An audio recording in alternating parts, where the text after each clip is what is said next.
на хартиен носител. Да. Да. И имам един лош навик да мириша новите книги. Да, как хартията. Това е много странен навик. Много хора Много хора имат го имат този навик. Да. Особено тези, които хобито им е четенето.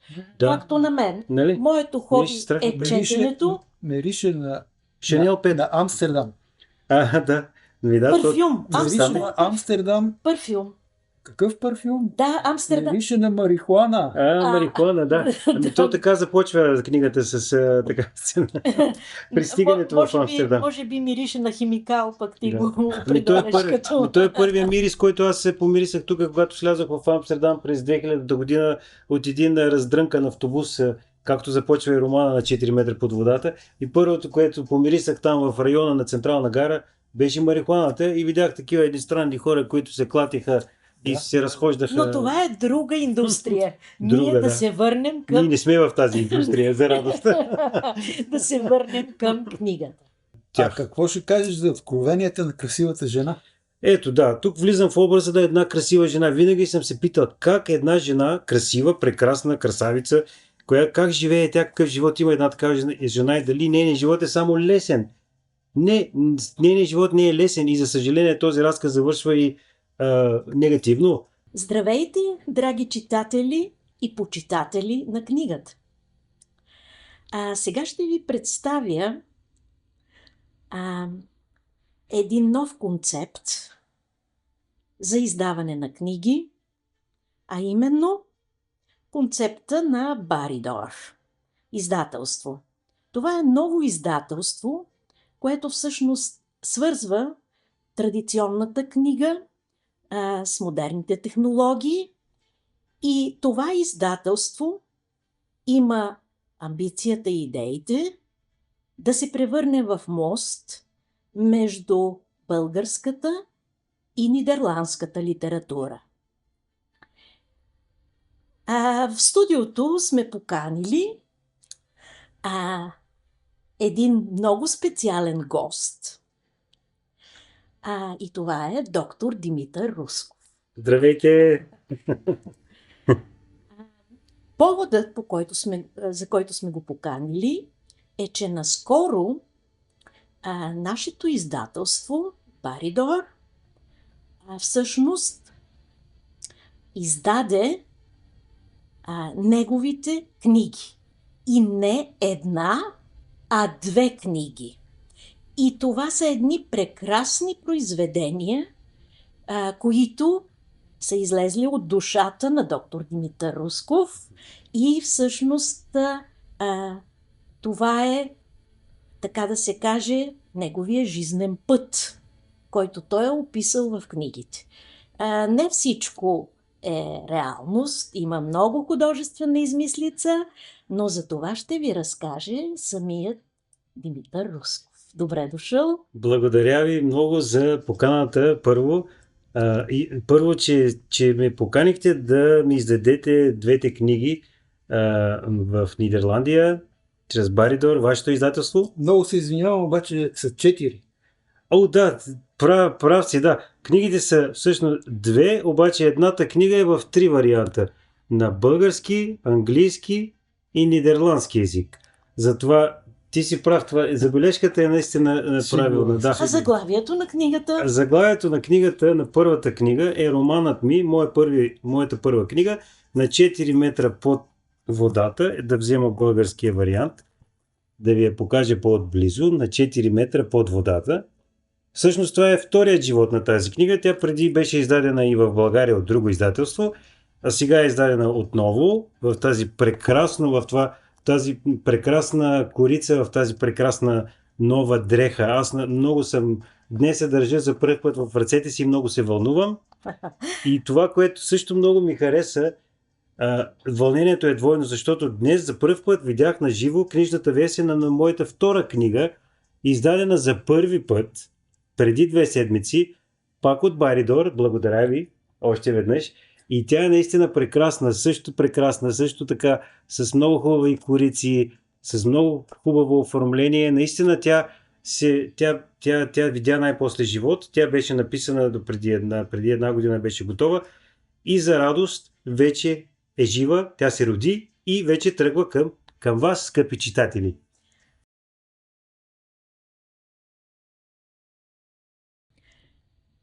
А сега бих искала да ви кажа малко повече за издателство Баридор.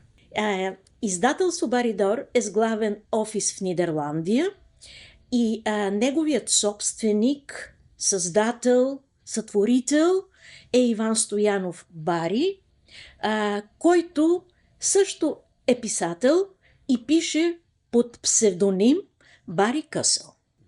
Аз се казвам Дорис. Аз съм негова партньорка, не само в бизнеса, но и в живота. Сега продължаваме нататък, защото важни са книгите, носещи знание, носещи идеи, вдъхновение. А хората, които стоят зад книгите, това са, както казах, доктор Димитър Русков и Бари Късъл.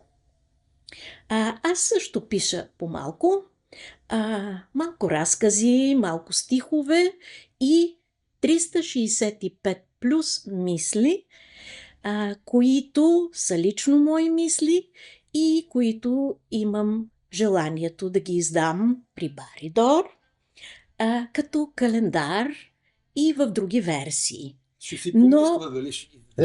Но понеже Не. директора ще си помисли, Да. ще видим нататък, но важното е това, което вече е на бял свят. А това са книгите на Димитър Русков и на Бари Късъл. И ние преди малко имахме един разговор за книгата и си разговаряхме колко много милиони пишат в Нидерландия, а може би милиарди по целия свят. Да. И не издават. И не са издадени. И за това, че всеки един, който е написал нещо, има правото на този свят да бъде издадено. Да. И ние сме като една... Ние сме като Един проводник към... една възможност. Да. Една възможност. Да При нас... осъществите мечтите на тези хора, които пишат много добре и имат проблем да си намерят издателство и чрез вас намират начин, получават този шанс да направят това. Да. Да, в днешно време може и всеки да си издаде сам книгата, но все пак е друго, когато тя премине през специалисти, хора, редактори, които да редактират текста, които да дадат гаранция за качество. Вие сте такива хора. Извинявай, докторе. Да. Русков, но аз не съм на това мнение. Ние не сме редакция, ние нямаме редактор в нашата издателска къща. Ние повече, как да кажа, повече се занимаваме с самото издаване на книгата. Техническо, както и стъпването на различни платформи. Затова апела ни към авторите, самите те да редактират своите произведения. Най-важното според мен е книгата, която ние издаваме, да бъде също и интересна. Разбирам и Дорис, и доктор Димитър Русков за тяхния идеализъм, за това всеки един да може да издаде. Обаче в този свят не е така. Не всеки може да издаде и да бъде издаден. Защото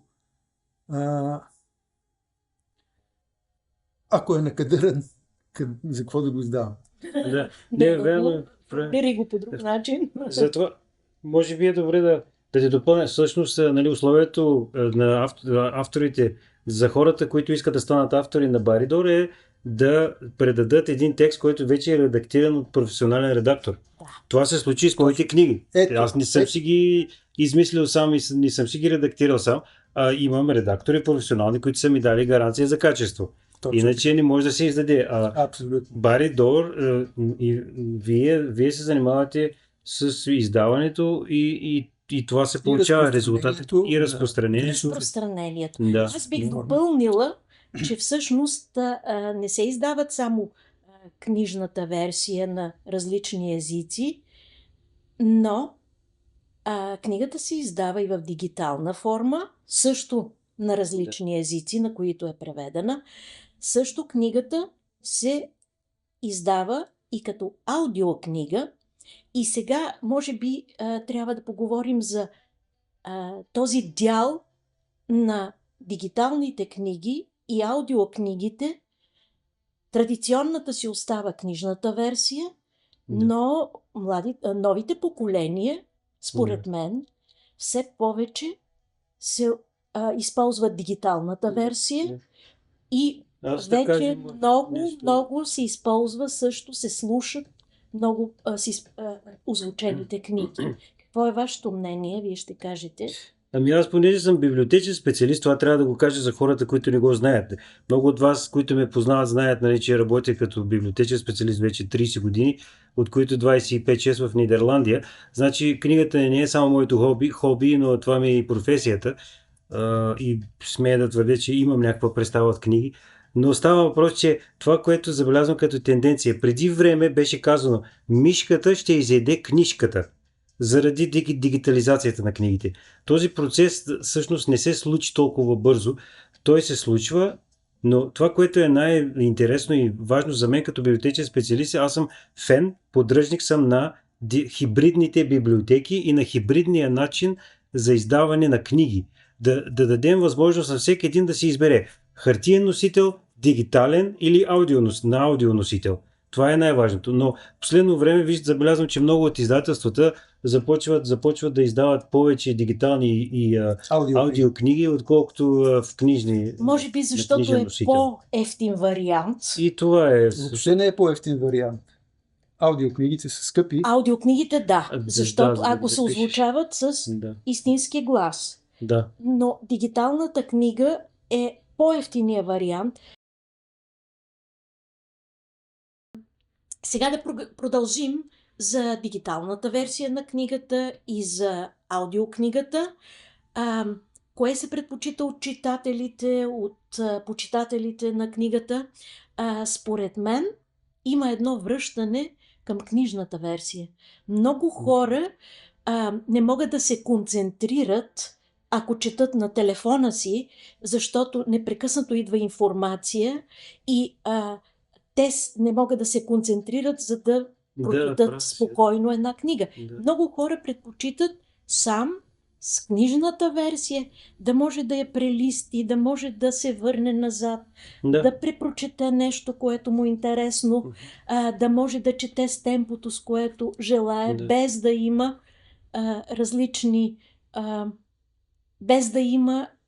различни неща, които го притесняват, в смисъл Не. Защо предпочитат книжната версия много хора от различни поколения?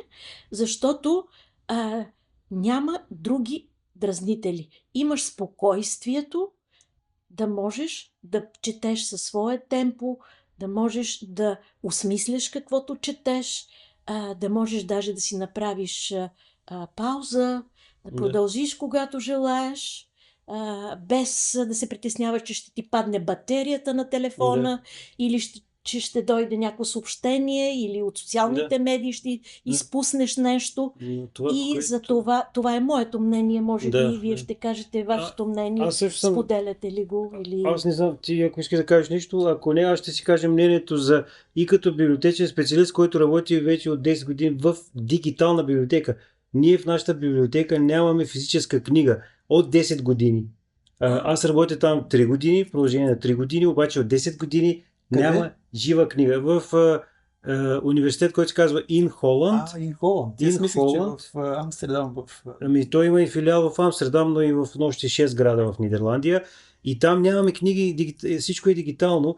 И аз виждам, че даже и млади хора понякога се оплакват, защото те не могат да намерят някои книги, които са издадени само на хартиен носител, не може да ги купим тези книги, защото това е избор на самите издателства, дали да издават и на хартиен носител или само в дигитална форма.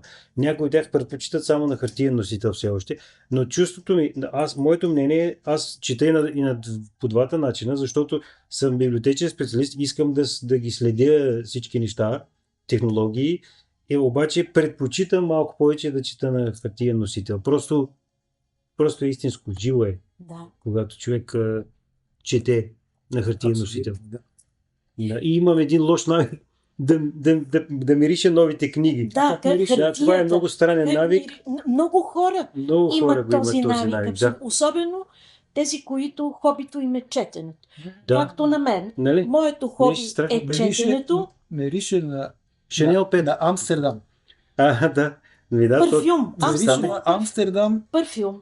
Какъв парфюм? Да, Амстердам. Мирише на марихуана. Марихуана, да. Ами то така започва книгата с така сцена.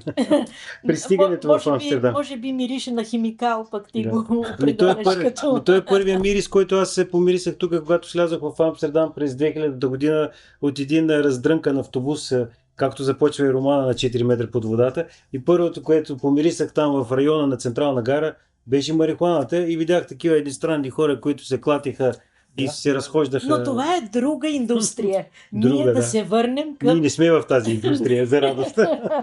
да се върнем към книгата.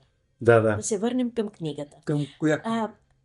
Към книгата на доктор Димитър Русков, защото Става въпрос за тази или за тази, която мирише на марихуана? за всички книги, които той е написал Да. и сме много любопитни Ага. да знаем какво ни очаква. Какви са следващите стъпки, идеи, планове, има ли Да, ги, ще видим ли нови неща от теб, ще те видим ли с твоите вече издадени книги, къде ще те видим, къде Да, ще те да. чуем в този аспект. Аз известно време не издавах, вече колко 4 години, поради една или друга причина, но това не означава, че аз съм седял мирен. Аз не седя мирно и винаги ме вълнуват различни неща и всеки ден ми идват в главата различни истории, когато гледам телевизия, когато се движа по улицата и гледам хората какво правят. Идват ми различни истории, аз си хващам, вземам си телефона и си нахвърлям различни неща. Така се получиха тия разкази от най-новата ми книга "Портрети от Нидерландия". Това са 35 разказа за портрети на хора, които живеят в Нидерландия, но те не са само имигранти, какъвто съм аз. Но това е всъщност една книга, в която е обяснение в любов към Нидерландия, защото тя е една пъстра дъга от различни хора, от различни националности, от различни типове холандци. Сред мюсюлмани. Да, един от разказите, например, се казва "Сред мюсюлмани". Има няколко разказа за мюсюлмани, защото една голяма част от имигрантските групи тук са мюсюлмани, хора от Марокко, от Турция и от други там страни, които не всички от тях. Какво ще кажеш за откровенията на красивата жена? Ето да, тук влизам в образа да е една красива жена. Винаги съм се питал как една жена, красива, прекрасна, красавица, как живее тя, какъв живот има една такава жена и дали нейният живот е само лесен. Не, нейният живот не е лесен и за съжаление този разказ завършва и негативно. И тя си разказва живота на една нейна приятелка и се случва нещо странно. Няма да ви казвам какво точно. Всъщност външната страна не винаги говори за вътрешната страна. Не. Най-важното е да има някакъв баланс между външна и вътрешна красота. И тогава човек може да постигне нещо в живота си. Ако няма вътрешна красота, има само външна, тая външна красота не се харесва на хората, които комуникират с външно красивите хора. Да. Като няма дълбочина. Не мислиш ли, че за примерно, един човек е красив, но с очите погледнати от друг, той не е. Да. Не е ли странно това, как всеки един човек е различен и по различен начин възприема света през неговия субективен поглед? Проблема е, че сме често субективни и много лесно казваме нещо лошо за други хора и ги определяме много бързо, без да им даваме шанс те да ни се разкрият, да ни покажат какви сме. Така и в моята книга, в моя роман на 4 метра под водата, когато говоря за моята първа среща с моите тъст и тъща, родителите на моята холандска съпруга, аз отначало, когато ги видях за пръв път след нашата среща, просто имах много негативно отношение към тях, защото те не ми показаха с нищо дали ме харесват или не ме харесват. Те са нищо не казаха. Те са ме просто изучавали. Абсолютно. И това е типично за холандците. А ние, българите, се откриваме много бързо, смъкваме много бързо картите. Да. И това, за съжаление, понякога ни разочарова, защото много хора злоупотребяват с такъв начин открито поведение. Да, и приключва И всичко много бързо. и започваме да бързо, се оплакваме, че еди кой си Да. се е отнесъл зле с нас, но затова мисля, че трябва като хора да бъдем не толкова, не веднага открити за всеки един човек, а просто трябва да бъдем малко по-търпеливи. И не трябва и да да си дадем поставяме време. печати, нали? Не трябва да поставяме, да казваме бързо, че някой е само лош или само добър, Да. или просто, да, време да си дадем, за да се опознаем. А сега И сега, ще се обърна. преди да се обърнеш, искам да Тебе за това. питам Да, доктора, да. какъв е този разказ "Митята се тревожи"? И кой е това Ваня? Това е автобиографичен разказ, да. Ще ви го кажа, хора, мили хора. Ако някой ден някой от вас вземе да ми чете книгата. Митята се тревожи е разказ за мен. Митята съм аз, Митко Димитър.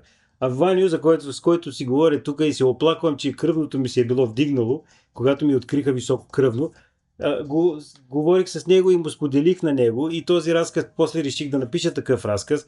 И той е единственият човек, всъщност ти си единственият човек в света, който ме нарича Митята. И това много ми харесва. И от тогава, когато ти ме нарече за първ път така, моите имейли винаги си ги подписам отдолу. Приятелски поздрав, Митята. Единствено на теб ти го пише това. На всички други хора, или Митко, или Димитър, или... Ами на мен пък Ваню, само майка ми ме нарича. Те ли? Така. А знаеш ли защо те наричам Ваню? Защото един от най-големите ми български приятели от София, от Силистра, и той живее в София сега, той се казва Иван. И ти също си Иван, и аз затова като ти видях и си викам, трябва да ти викам Ваню. Така. Сега, драги читатели и почитатели на книгата, разбирате, че всъщност всичко идва от извора на живот. Всички вдъхновения, записане, идеи всъщност идват от извора на живот. Толкова е просто наглед, но за да пресъздадеш по интересен начин и по завладяващ начин да пресъздадеш всички тези обикновени неща от живота, е нужен талант. И това можете да го откриете в книгите на доктор Димитър Русков, както и да се обърнем към Бари Късъл, който със своя роман "Мистерията на изгубения пръстен" всъщност завладя много човешки души и беше дълги години, това заглавие беше дълги години хит, особено в социалните мрежи.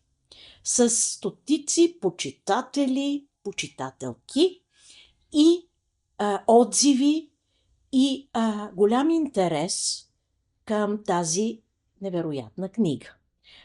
Нека той да ни каже как пише, откъде идва вдъхновението и да ни обещае, че третата част от трилогията "Мистерията на изгубения пръстен" Рай Амстердам ще бъде завършена, защото той прави много неща, но това остава на заден план.